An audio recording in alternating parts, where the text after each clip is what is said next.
wabarakatuh. Alhamdulillahirabbil alamin wa bihi nasta'inu ala umuri waddin wa la haula wa la quwwata illa billahil aliyyil azim. Rabbi shrah sadri wa yassir li amri wa hlul 'uqdatam min lisani yafqahu qawli. Amin. Amma ba'du. Bismillahirrahmanirrahim. Wal 'asri innal insana lafi khusr illa alladziina 'amanu wa 'amilus shalihati wa tawassaw bil haqqi wa tawassaw bis sabr. Amma ba'du. Pertama dan utama kita panjatkan puja dan syukur kepada Allah Subhanahu wa taala di siang yang penuh berkah.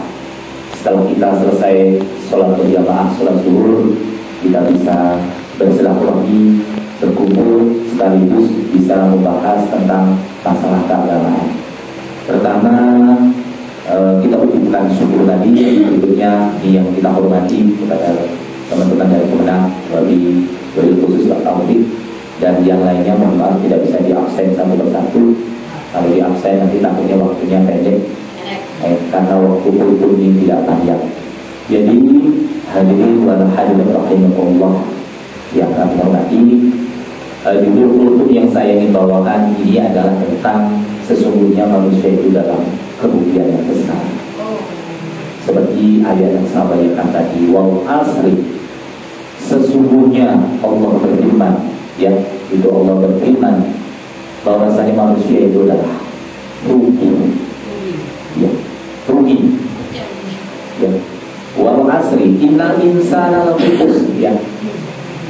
Jadi kecuali orang-orang, jadi ada kecualinya. Jadi sebagian orang yang dikatakan Allah itu mungkin dalam arti di sini manusia sebagai peruginya itu rugi, karena tidak lain tidak bukan hadirin berhadirat waktu demi waktu itu berjalan dengan sangat singkat.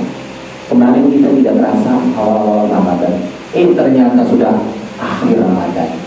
Ini menunjukkan bahwasanya Allah sudah memutar waktu dengan sedemikian rupa. Makanya manusia yang sangat beruntung itu nanti akan kembalikan yang sangat rugi. Ya, di situ kecuali ya manusia atau orang yang bisa saling nasihat menasihati dalam hal kebenaran. Jadi tidak dipungkiri para hadirin wa hadirat, manusia ini pasti tempatnya salah dan dosa. Saya mungkin secara pribadi mungkin pastinya pernah melakukan salah, dan juga saya masih perlu mungkin juga nasihat, baik dari segi ilmu, dari segi usia. Mungkin yang lebih muda bisa menasihati saya, atau lebih mungkin saya juga bisa menasihati yang lebih tua.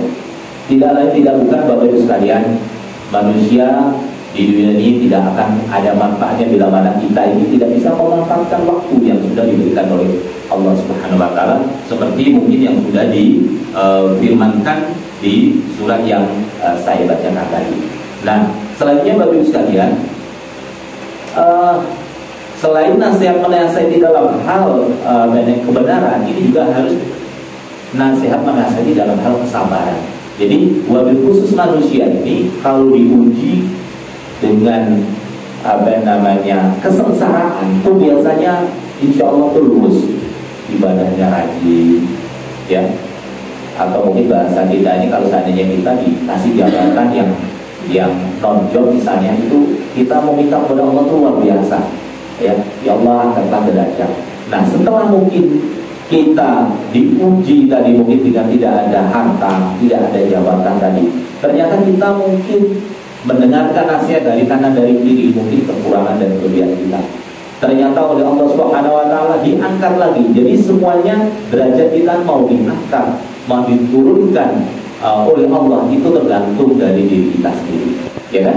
Jadi makna yang bisa kita ambil bahwasanya manusia harus banyak bersyukur. Kecuali orang yang beruntung tadi adalah yang tadi, ya, bahwasanya harus menjadi orang-orang yang beriman. Beriman ini artinya kita ini ingat Allah, Bapak Ibu. Jadi misalnya kan kita di kantor harus ingat dengan Allah. Bila mana kita mungkin mau melaksanakan sesuatu, harus niatkan diri karena Allah, ya. Kita bukan jabatan, kita mungkin dinaikkan jabatan oleh Allah, kita harus nama Allah selalu diutamakan. Bila mana nanti kita mau mengerjakan sesuatu yang tidak sesuai dengan peraturan, tidak sesuai dengan agama, jadi insya Allah akan dibentengi. karena kita sudah diniatkan diri karena Allah. Jadi jangan sampai pekerjaan itu menjadi dewa. Seakan-akan kalau tidak bekerja di posisi itu, kita kiamat dunianya. Jangan. Jadi kita harus mengutamakan Allah. Yakin kalau kita mengutamakan Allah, misal tadi sholat jamaah, sholat fardunya di jamaah berjamaah, utamakan Allah.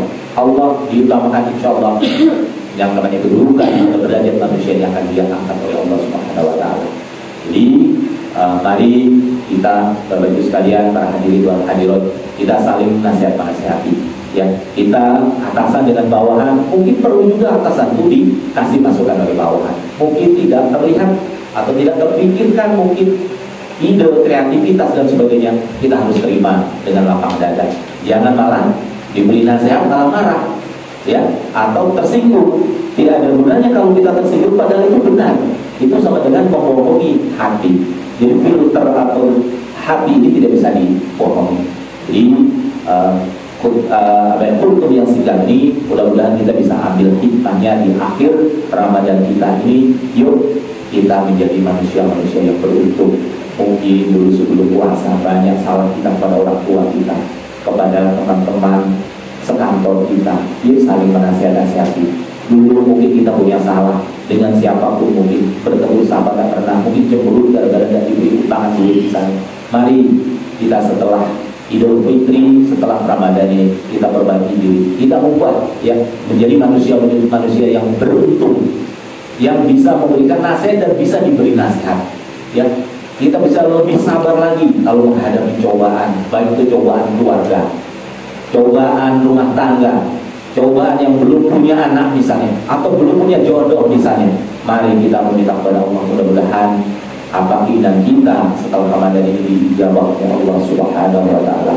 Di akhir 10 hari terakhir di bulan puasa terakhir ini, kita akan masih banyak digoda. Dalam 3 hari terutama misalnya kita nanti lebaran sampai hari Sabtu, kita akan digoda, ibadah kita tidak khusyuk lagi.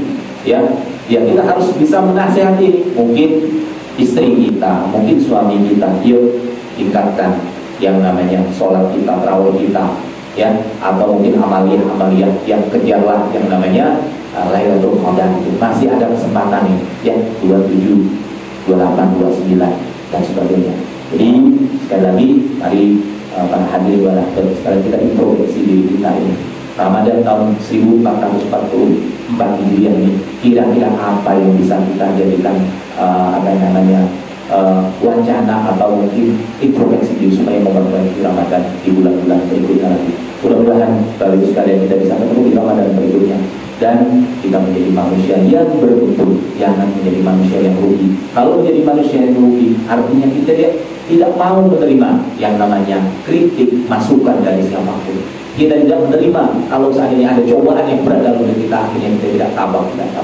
Kalau kita sudah mengilhami yang namanya surat yang saya bacakan tadi, wa asri inna insana lafi khusr tadi, illa alladziina aamanu wa 'amilus shalihati wa tawassaw bil haqqi wa tawassaw bis sabr. Itu insyaallah kita akan menjadi manusia yang tegar, manusia yang amanah, manusia yang akan dijalani di realnya yang ditetapkan oleh Allah, yaitu ihdinas siratal mustaqim. InsyaAllah kita semua menjadi umat Nabi Muhammad SAW dan juga kita menjadi fitri, menjadi fitrah, menjadi suci seperti sedia kala. Amin, amin ya rabbal alamin. Demikian yang bisa saya sampaikan. Mohon maaf bila ada kata-kata yang berkenan. Seperti saya akhiri, wallahu a'lam bishawab. Assalamualaikum warahmatullahi wabarakatuh.